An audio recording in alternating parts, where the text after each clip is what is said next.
So, ito na yung ating finished product na 12.8 200 AH white calv cell. Yan. Ito yung galing kay Sir J. Francisco. Yan natin in-order yung ating battery. So, nakita nyo naman yung kalat. Pag nagawa ka nabuo ka ng battery, akala nyo lamang ay ganyang kadali ang pagbubuo ng battery, lalo na itong mga casing, yung mga pang-ipit. Nakita nyo namang kung gaano kahirap ang gumawa nito. Ayan. So mayroon na rin siyang bukatan. So yun, natin masyadong kinompress, pero kita nyo naman medyo may konting compression talaga yan. Medyo na-compress ko konti yung insulation nya, ilagay natin na itim. So ayan na ang ating finished product na nalina natin to sa Sunday sa Tanay Rizal. So yung barangay na yun ay wala po talagang kuryente yon.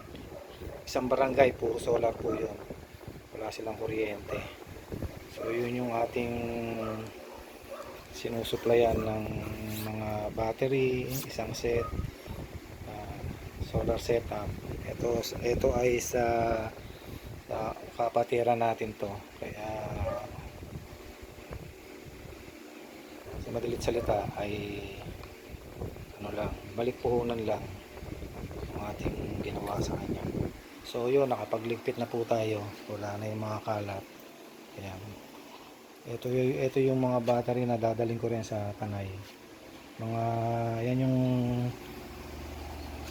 pinaggamitan natin, ginamit natin ng 5 years. Mga gel type. May kasamang lead acid. Pero yung original na ano ko yan, gel type yan. Saka ito. Isa. Sira na yung isa. Sira. Ito. Sira na to. Nag-shorted. Sa yung isa. Yan. So, yun lamang ang dadali natin. Yung limang set ng battery. Pwede pa naman yan pang ilaw lamang, maaari pa. So ngayon ay naka-off-grid tayo. Yan, medyo makulimlim, pero nagcha-charge naman siya 26.7, 66%.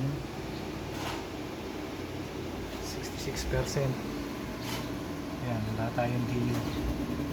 So mula 8 ay ito ang ating consumption, 4 kilowatt. Ito naman yung ating natitipid, 7 kilowatt.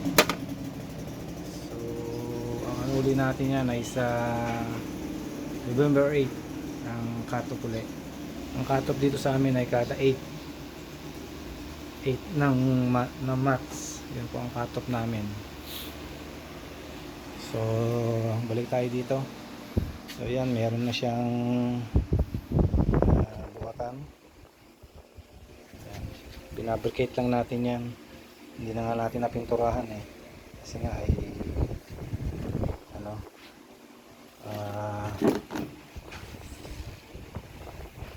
sila na magpipintura niyan dito. Babaklasin na lang nila and then pinturahan na lang nila. So yun. Ang load nga pala nito sa ay lang, isang TV, isang mga ilaw at electric fan.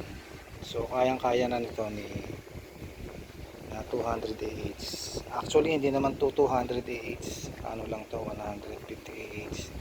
Sa mga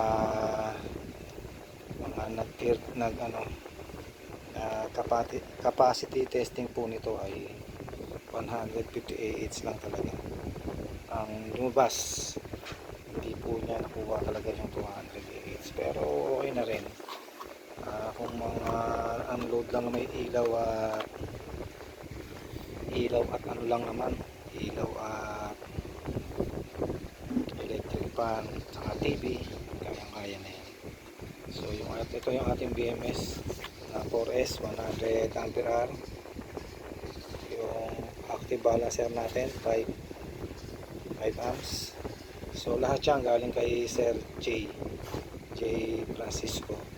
In-order natin yung lahat kasi nga kung sa online tagal dumating, almost 40 days. Kuha yung order ko nung una, yung 8, ang tagal dumating, 40 days. Ay meron naman palang supplier dito na local, so nagtry tayo kay Sir J. At madali naman, isang araw lang. Actually ano lang, 5 hours lang ang ano, kasi 5 hours ang delivery ni Lala. And then yung nga, inassemble natin kagabi hanggang ngayon. So ito na ang ating finished product. So sa mga interesadong magpa-assemble nito, PM lang po kayo. At kung gusto niyo naman isang set, pwede rin naman. Pang isang bahay na po ito. Pero kung may rep, I suggest na 24 volts rep and washing machine. Tulad ng setup ko ni Samsung, 24 volts yun. So yun po. Yan.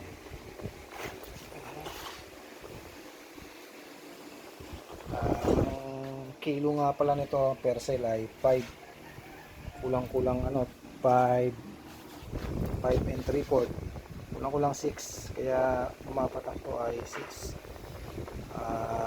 24, mga 25 kilos to, katumbas ng ano, kalahating kaban, ano niya, yung timbang niya.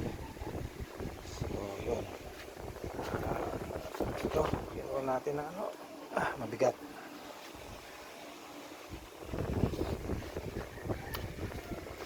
Yun, kita nyo naman. So mas maganda to kung ano pintahan, lalo na to sa to. Masilyahan ko pa yan ng puti, and then sa ko pipinturahan.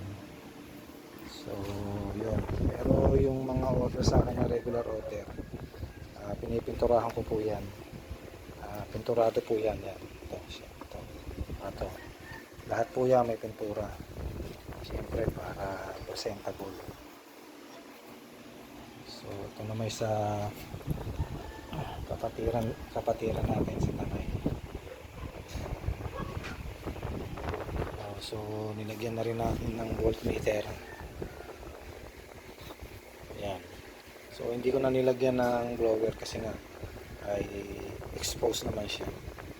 Kumbaga nakakahinga si battery. So yun lang.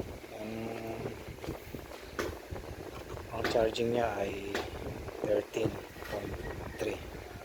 Yan na rin po yun sa BMS. So pakita ko sa inyo.